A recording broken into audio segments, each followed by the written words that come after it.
Welcome to the Alliance Chat with the Charger Alliance. My name is John Mays. I'm a Senior Associate at AD here at University of New Haven.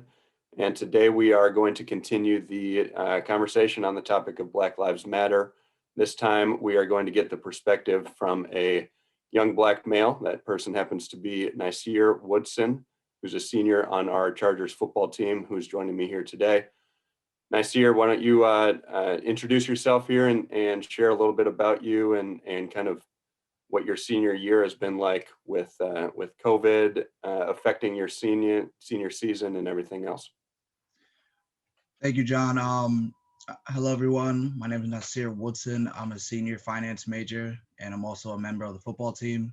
It's honestly been pretty crazy with constantly adjusting to, the weight room being moved, to just new schedules, as well as even sanitizing after you lift.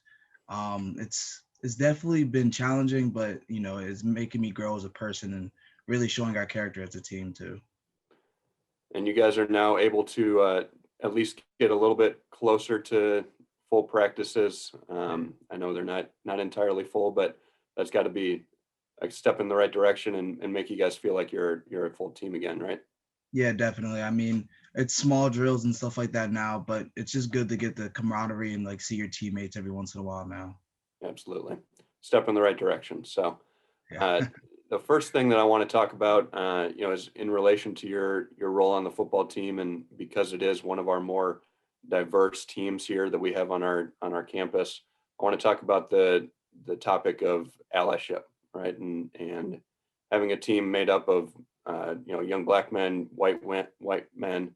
I want to know your opinion, your thought about the importance of allyship and kind of how you've seen that manifested among your team. Yeah, allyship is huge. It's very significant and it's important because um, our struggles aren't just related just to us, but it impacts everyone. Um, the support means a lot, especially having teammates reach out to me over the summer with everything going on with the race riots and things like that. It's just good to know that the people on your team care about you more than just a teammate. They understand that when you go home, it's not just, oh, I'm a football player, I'm still a person too. So it's great to see how situations like this can really band us together and have make sure that your brothers always have your back, and it's not just limited to the field, but to the outer world too. Absolutely. You referenced last summer a little bit. What is kind of your overall sense of the Black Lives Matter movement that really came to national prominence several years ago, but really jumped into the spotlight last summer? What is kind of your stance on the Black Lives Matter movement, and what is your role in it? I definitely believe that it's positive. Definitely believe that's positive, and the fact that I feel like the summer was just an eruption of a lot of emotion based on trial cases and just constant murders and things of that nature. However, it's more important to see the differences in policing all over the country. There's been a reduction in um, police-related murders in the past like couple 6 months with Black Lives Matter protests increasing. So change is being made, and I think that's most important. I just feel like the riots and things of that nature was an eruption of just a lot of pent-up emotion. So obviously there's some good progress being made, at least in your mind, with less police killings, police brutality. Obviously we all hope that's a trend in the right direction and that these protests are serving their purpose. Do you feel a difference in your day-to-day life because of these protests? Do you think that there's things that are being created because of these protests that are affecting the lives of Black men and women? Definitely. I mean, even us being here right now, just talking about it, just the awareness and the education.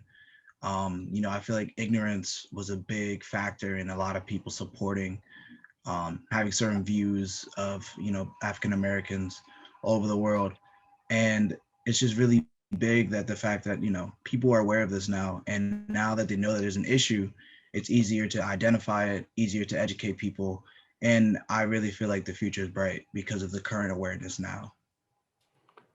As we watch those protests, watching them either in person, on TV, through social media, you saw white men and women, black men and women, people from all different backgrounds, ethnicities, races, go hand in hand marching in protests. What do you think is the importance of seeing that? And obviously, it goes hand in hand with allyship. But why do you think that this has touched so many people and from so many different backgrounds? First of all, that's a great question. Number two, I just feel like people are becoming more empathetic. They understand the history and they see, and I feel like a lot of people weren't even aware of the struggles of, being Black in America regarding police relations and things of that nature. And once people became aware of it, they were really stunned, they were really shocked, and it became a very emotional process. And I feel like it's just the fact that people know now that this is really a reality, and how racism has really bled into many fabrics of the American experience. They understand that it needs to change. Have you felt like you've been racially profiled, and what has that done to kind of your mindset, or how do you think that that changes you as a person?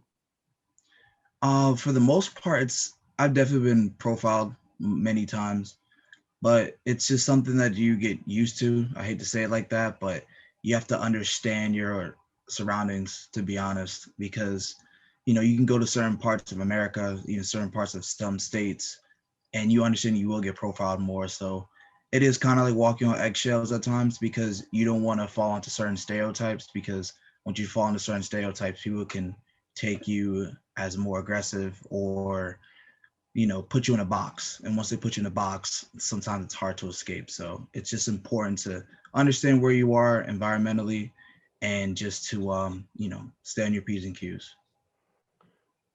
What do you think we need to do as a society to move past that, right? Or at least continue to take steps in the right direction? From my vantage point, I think that these protests and conversations like we're having right now are important. But how do we sustain this movement so that it doesn't just become, 2020 we had all these protests, and then they started to fade away, and we kind of went back to the status quo, so to speak. So what do you think has to happen in order to maintain this positive momentum? Number one, I would say education.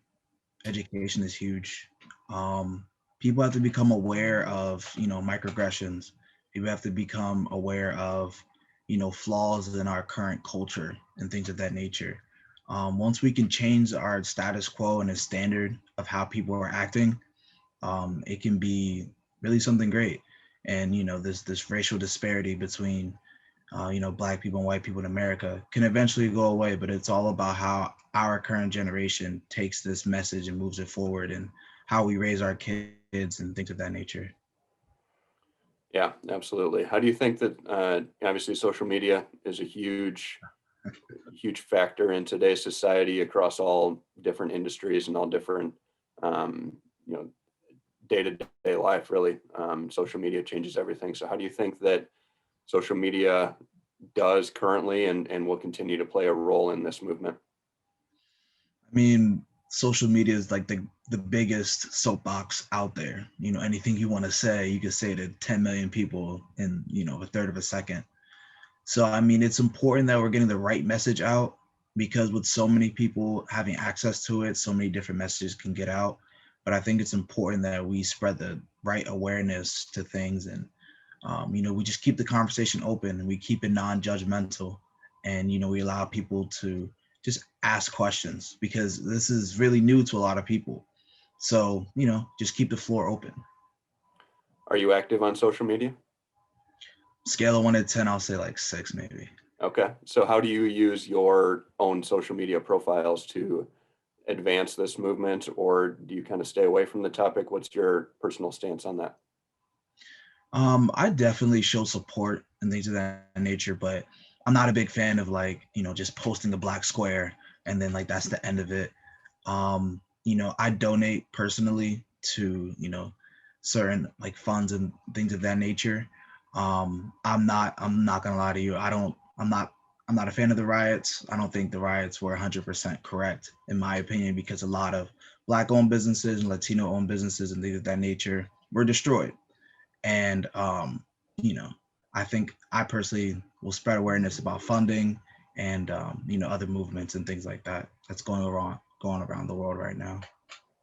So as you look into kind of more of the institutionally ran social media profiles, right? So for instance, the University of New Haven social media handles and Charger Athletics media handles, or any other organizations that you might be involved with, how would you assess how those social media profiles and the people running them address these issues, and whether they were, kind of done in a way that you know made the movement move forward, or were they just kind of done in a way that covered our backs and allowed us to say that we were doing something, and now we're moving on with our lives, right? So do you feel it one way or another, or not so much? I respect the fact that people. I mean, these pages are giving their awareness. They are institutional bodies, so they do have followings and they do have weight to them. So for them to reach out and spread awareness about these things, people are going to become aware of it. And I think they did a pretty good job. I feel like in many ways that they're new to this, so I'm not going to be bashful or you know not going to go crazy, but I really do respect the fact that they're going in the right direction. Progress is a form of success at this point. So because other institutions, I have friends at other institutions, and they you know their their institutional bodies and stuff like that, they didn't say anything. They just act like it didn't happen. So you have some places that are trying to be pretentious with it. You have other places that are, ignoring it. I feel like UNH is good in the middle and they're being genuine with it. Do you feel like you have conversations like the one that we're having right now, or even more in-depth conversations with some of your teammates, black or white, and or your coaches or other people on campus? Do you feel like these conversations are being had right now, and do you think that they are being had more often than they had been in the past? Yeah, definitely. Um, you know, One thing about being black is that people sometimes expect you to have all the answers with these kind of things.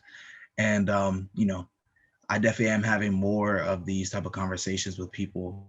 I'm just giving them all that I know personally and just trying to help them understand my perspective and what's going on in my life. So yeah, there's been way more conversations like this, which I think is progressive. So Can you describe to me your role within the Chargers Alliance, and kind of what you see as its purpose within the athletic department and within our campus community? I'm a member. I'm a general member. I'm often participate often participate in the meetings and help push the conversation forward. But to have this group outside of athletics and to bind us with something greater than just sports, I mean, I think that's huge. I don't I can't name another school off the top of my head right now that has this type of alliance. And even like schools that I've been to in the past, this is really huge. The fact that we're binding together, on something greater than sports. What would your goals be moving forward for the group, for the Chargers Alliance? I would definitely like to see just more teams a part of it, and having inner team, not quote unquote mixers, but just like events to just push forward this narrative that this racism is a thing, and that we all have the power to change it. Nice here. I appreciate it. Why don't you to tell me a little bit about what you're going to do here? You're a senior. What are you going to do once you graduate, and share with the audience what your future plans are? So I'm graduating in May. and I have a job offer. I'm going to start at a company called FactSet. They're a global financial data provider, and I'm going to be doing consulting with investment banks and hedge funds in Manhattan. So I'm excited to start that off. It's a great time to get into that industry and plenty to think about.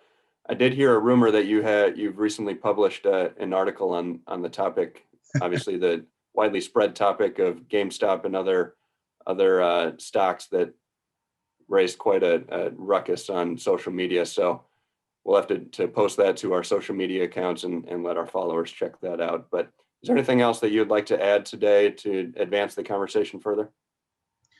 I would just like to say that, conversations like this are important, and never undermine the power of education because, think about how much the world has changed already and the conversation has just started.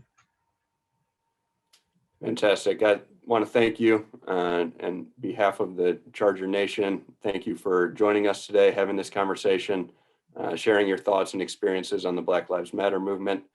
We wish you luck, obviously, in your future career in finance. Wrap up the senior season pretty strong here in the spring, and we know you're going to go represent Charger Nation well and go do great things. So I appreciate you coming on here, Nyshere. Thank you.